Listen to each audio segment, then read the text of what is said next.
Olá, pessoal, tudo bem? Sejam bem-vindos a mais um estudo do Vem Segue-me. Esta semana vamos estudar segundo Nef, capítulos de 1 a 2, e o tema é Livres para escolher a liberdade e a vida eterna por meio do grande mediador. Se você ainda não é inscrito, eu convido você a se inscrever nesse canal, ativar os sininhos para receber as notificações, deixe seu comentário, é muito importante, e curta e compartilhe esse vídeo. Nós vamos estudar os seguintes tópicos. Posso despertar e levantar-me do pó. Graças a Jesus Cristo, sou livre para escolher a liberdade e a vida eterna. Deus pode transformar minhas provações em bênçãos. A queda de Adão e Eva e a expiação de Jesus Cristo são partes essenciais do plano do Pai Celestial. Se você está assistindo esse vídeo, eu convido você a assistir o vídeo completo até o final e aprender sobre essa aula. Primeiro tópico, antes de nós entrarmos nele, vamos ler um resumo desses dois capítulos. O capítulo 1 do livro de 2º Nef diz que Leí profetiza acerca de uma terra de liberdade. Sua semente será dispersa e ferida se rejeitar o Santo de Israel. Ele exorta os filhos a vestirem a armadura da retidão, aproximadamente 588 a 570 a.C. No capítulo 2, a redenção vem-nos por intermédio do Santo Messias. A liberdade de escolha, o livre-arbítrio, é essencial para a existência e para o progresso. Adão caiu para que os homens existissem, os homens são livres para escolher a liberdade e a vida eterna.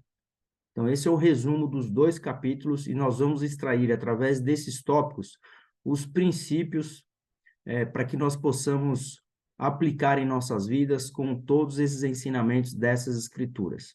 O primeiro tópico é: posso despertar e levantar-me do pó. Do pó é uma metáfora, é apenas uma maneira de se expressão. Ninguém se levanta do pó, é apenas uma metáfora. A gente sabe que nas escrituras existem muitas metáforas e essa é uma delas. Segundo Nef, capítulo 1, de 13 a 14, diz assim: quisera que acordasseis de um profundo sono, sim, do sono do inferno, e sacudisseis as pavorosas correntes que vos prendem, que são as correntes que prendem os filhos dos homens, de modo que são levados cativos ao eterno abismo da miséria e da dor. Despertai e levantai-vos do pó e ouvi as palavras de um pai trêmulo, cujos membros logo poreis na fria e silenciosa sepultura, da qual nenhum viajante pode retornar. Uns dias mais e irei pelo caminho de toda a terra. Então, aqui Leí, nós aprendemos a história dessa família que saiu de Jerusalém. Aqui, cerca de aproximadamente 30 anos depois que eles saíram de Jerusalém, Leí, ele aconselha os filhos dele, ele dá aqui vários conselhos, já sendo um homem de idade, prestes a falecer, sabendo que seus dias aí estava próximo, ele resolve, então, aconselhar e dar conselhos e advertir os seus filhos. E aqui nós vamos aprender quais foram esses conselhos e o que ele falou para os seus filhos, e o que nós podemos aplicar em nossas vidas. E ele continua em 2º Nef, capítulo 1, de 15 a 16. Mas eis que o Senhor redimiu a minha alma do inferno, e contemplei a sua glória, e estarei eternamente envolvido pelos braços de seu amor. E desejo que vos lembreis de observar os estatutos e os juízos do Senhor. Eis que isso tem sido a preocupação da minha alma desde o princípio.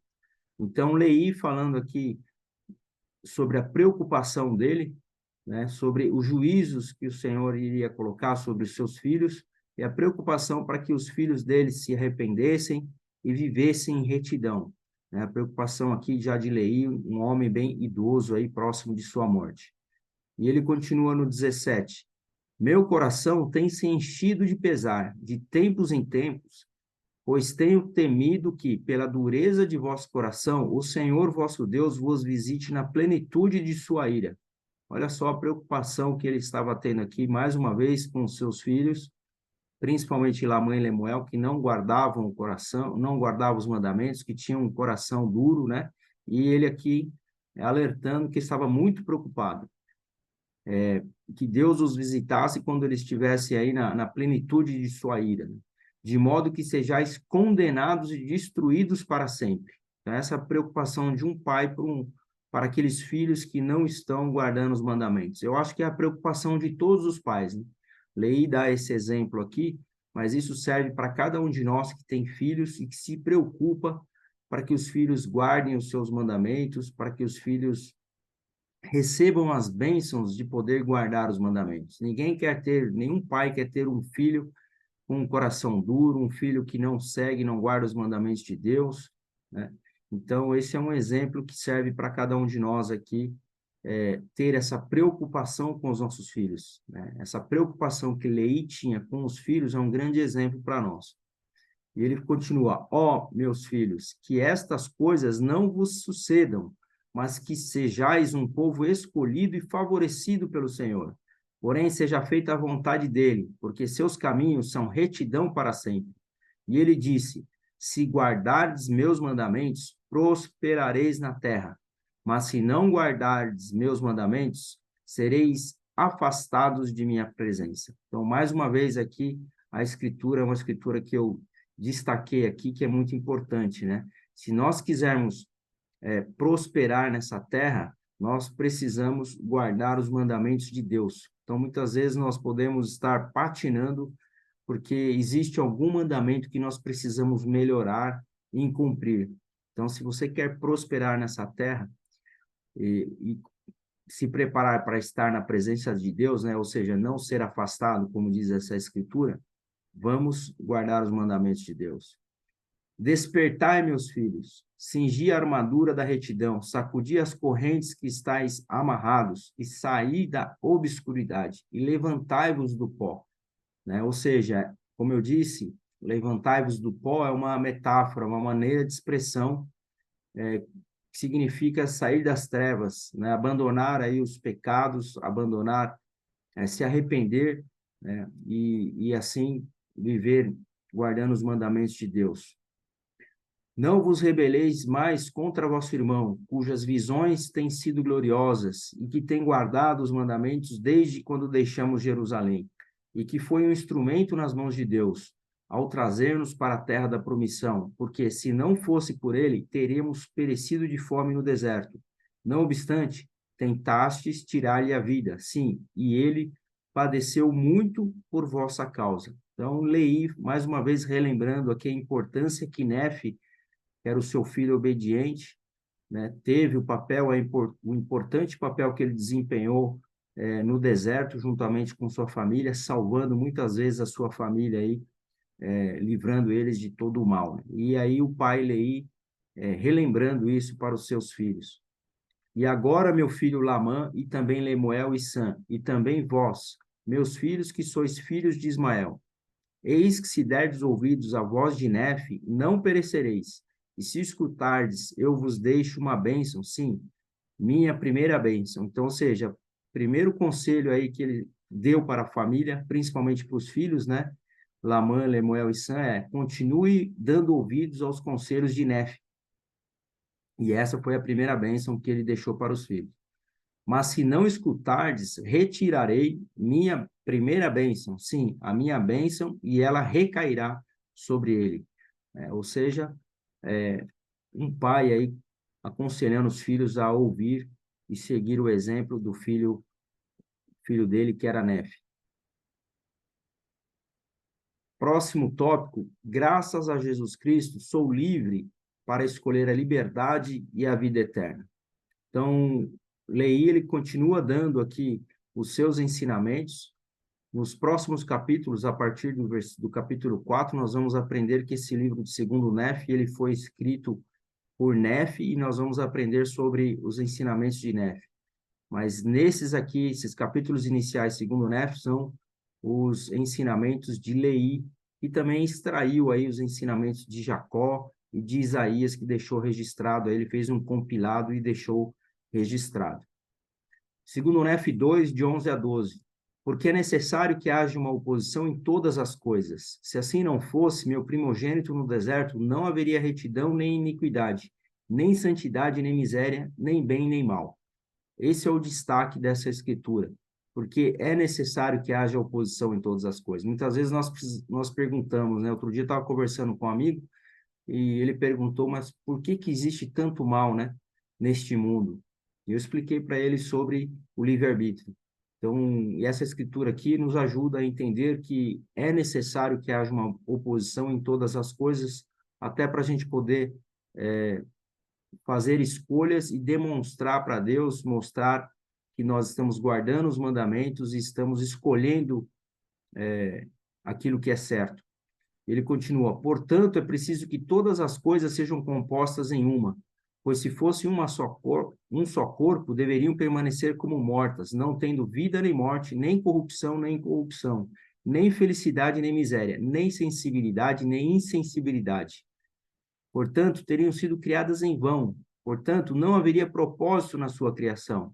Portanto, isso destruiria a sabedoria de Deus e seus eternos propósitos, assim como o poder e a misericórdia e a justiça de Deus. Olha que interessante. Quando ele fala que é necessário que haja uma oposição em todas as coisas, que nós vamos poder demonstrar, né, para Deus aquilo que nós estamos determinados a seguir, qual caminho nós estamos determinados a seguir, sabendo que existe o bem, sabendo que existe o mal, né? Essa oposição, a oportunidade que nós temos de demonstrar o que nós realmente somos. E ele também fala sobre a misericórdia e a justiça de Deus. Então, se você colocar de um lado de uma balança a misericórdia, e do outro lado de uma balança a justiça de Deus, então você vai ter uma balança com esses dois pesos, de um lado a justiça e de um outro lado a misericórdia. Então isso precisa estar sempre, né, como é um símbolo até da advocacia, o objetivo é estar sempre equilibrando. Deus, ele não pode ser só justo e ele também não pode ser só misericordioso. As duas coisas precisam estar equilibradas. E agora, meus filhos, digo-vos estas coisas para vosso proveito e instrução, pois existe um Deus e ele criou todas as coisas, tanto os céus como a terra e tudo que neles há, tanto as coisas que agem como as que recebem ação. E para conseguir seus eternos propósitos com relação ao homem, depois de haver criado nossos primeiros pais e os animais do campo e as aves do ar, enfim, todas as coisas criadas, era necessária uma oposição. Até mesmo o fruto proibido em oposição à árvore da vida, sendo um doce e o outro amargo. Então ele fala aqui, inclusive, dessa importância que na sabedoria de Deus, tudo precisa haver oposição, né? Se existe o dia, tem a noite, se tem a luz, tem as trevas. Então sempre há uma oposição, o doce, o amargo, e ele fala que mesmo na criação, lá na queda, né, na criação lá de Adão e Eva, isso foi necessário para que tudo que existe hoje começasse dessa maneira. E a gente vai aprender aqui na aula um pouquinho mais para frente, eu convido você a ficar aqui comigo até o final, o que aconteceria, né, lá no Jardim do Éden, sem a queda, né, se Adão e Eva não tivessem comido do fruto, o que teria acontecido? Porque veio uma oposição para que eles comessem do fruto. Essa oposição foi necessária e eles comeram do fruto graças a essa oposição. E o que teria acontecido se não houvesse essa oposição? Se eles não tivessem comido do fruto? Nós vamos aprender um pouquinho mais para frente sobre isso. E então, eis que se Adão não houvesse transgredido, não teria caído, mas permanecido no jardim do Éden. E todas as coisas que foram criadas deveriam ter permanecido no mesmo estado em que estavam depois de haverem sido criadas, e deveriam permanecer para sempre e não ter fim. Então, você imagina se Adão não houvesse transgredido, assim como Eva, se eles não tivessem comido do fruto, eles teriam permanecido no jardim do Éden até hoje, nós não existiríamos. Aqui na frente vai ter uma tabela que eu vou explicar um pouco melhor sobre isso. E não teriam tido filhos, portanto, teriam permanecido no estado de inocência, não sentindo alegria por não conhecerem a miséria, não fazendo o bem por não conhecerem o pecado. Já pensou nisso? Você não sentir alegria por não conhecer a miséria.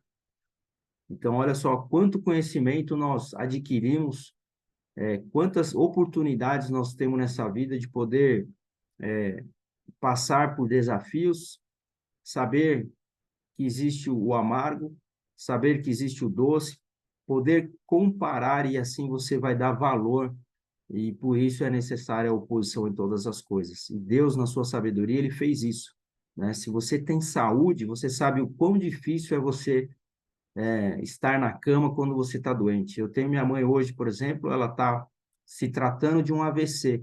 Ela sofreu uma doença, sofreu ali um problema de saúde, né?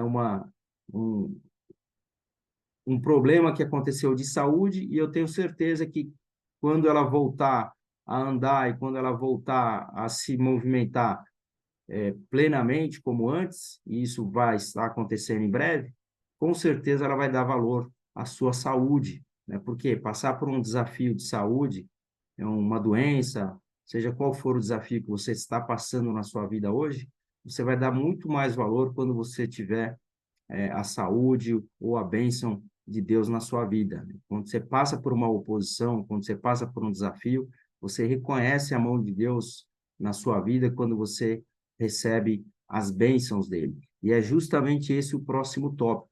Deus pode transformar minhas provações em bênçãos. Segundo Nef 2, de 1 a 2. E agora, Jacó, falo a ti, tu és meu primogênito nos dias de minha tribulação no deserto. Eis que na tua infância sofreste aflições e muito pesar por causa da rudeza de teus irmãos. Não obstante, Jacó, meu primogênito no deserto, conheces a grandeza de Deus, e ele consagrará tuas aflições para teu benefício. Olha só, ele consagrará tuas aflições para teu benefício. Então, pode ser o desafio que você está passando hoje, a provação que você está passando hoje, ou a aflição que você está passando hoje. Deus, ele fala essa escritura, né? Conheces a grandeza de Deus e ele consagrará todo esse seu sacrifício, esse seu esforço, essa sua aflição, provação, ele vai transformar isso e você será beneficiado, você vai receber as bênçãos por passar por esses momentos com muita fé em Deus.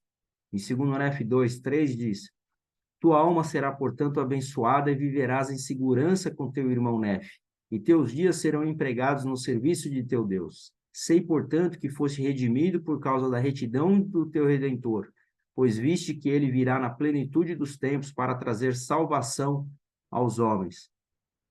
Então é importante nós sabermos que nós passamos, quando passamos bem por uma provação, nós seremos abençoados, e foi essa a promessa que Leí fez para os seus filhos, aqueles que sofreram aflições no deserto, assim como Jacó. Ele falou que eles seriam abençoados, principalmente se continuassem andando com Nefe aí, guardando os seus mandamentos.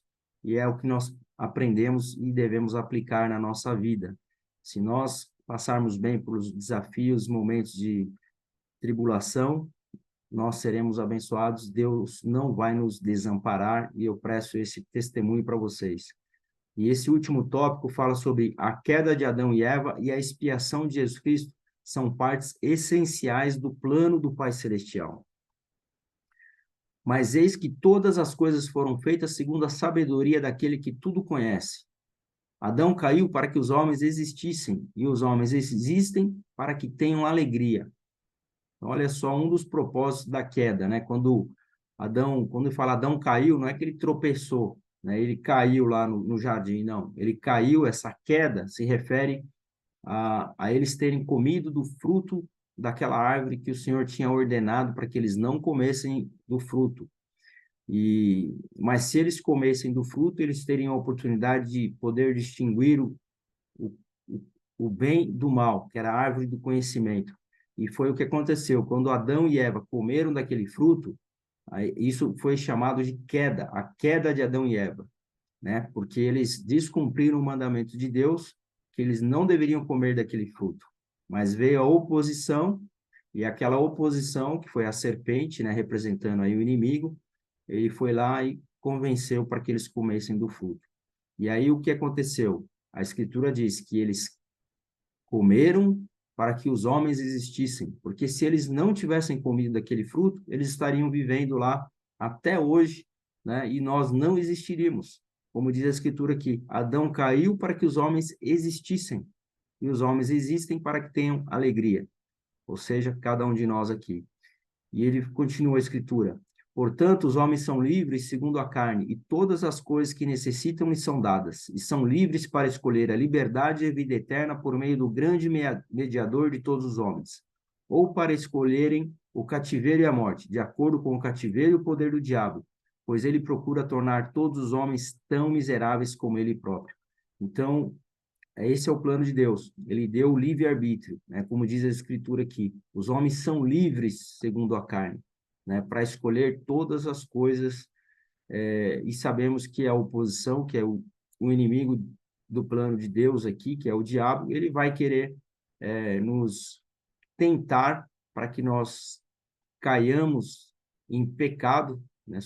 Cometemos pecado e assim nos afastemos da presença de Deus. Essa oposição que existe hoje no mundo, que está levando muitos seguidores, na verdade. Muitos seguidores aí estão seguindo aí os planos de Satanás.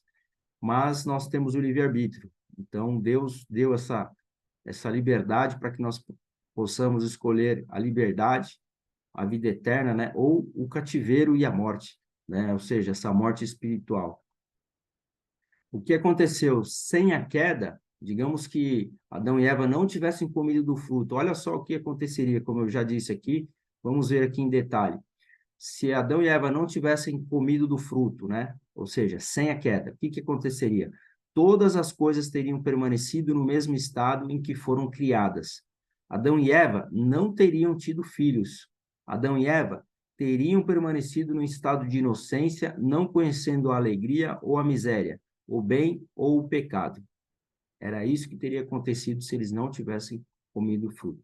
Mas como eles comeram do fruto, ou seja, com a queda, olha o que aconteceu. Adão e Eva foram expulsos do jardim para cultivar a terra. Adão e Eva tiveram filhos, a família de toda a terra. Adão e Eva e seus descendentes experimentariam a vida mortal, incluindo a miséria, a alegria e a capacidade de fazer o bem e de pecar. Estamos sujeitos à morte física e espiritual. Olha só quão grande foi a bênção de Adão e Eva terem comido do fruto, né? De terem comido do fruto e terem caído. Que, na verdade, esse é o plano de Deus. E ele já sabia todas as coisas que iriam acontecer. Nós sabemos que, desde a criação, lá no mundo espiritual, de todo o plano de salvação apresentado, Deus, dentro da sua sabedoria, sabia que todas essas coisas aconteceriam. E para finalizar, a última escritura, segundo Nef 2:28. E agora, meus filhos, gostaria que confiasseis no grande mediador e desseis ouvidos aos seus grandes mandamentos, e que fosseis fiéis às suas palavras e escolhesseis a vida eterna conforme a vontade do seu Santo Espírito. Ele fala sobre Jesus Cristo nos seus ensinamentos, aqui aconselhando a sua família. E ele fala sobre a importância do papel de Jesus Cristo como mediador, como salvador, e que nós devemos seguir o seu exemplo. Então, ele deixa aqui o seu testemunho final. Mais para frente, nós vamos ver que Nef passa a escrever o livro de segundo Nef e deixar aqui seus ensinamentos. Mas esses capítulos 1 e 2 são os conselhos e as advertências que Leí deixou para seus filhos e que serve para cada um de nós também.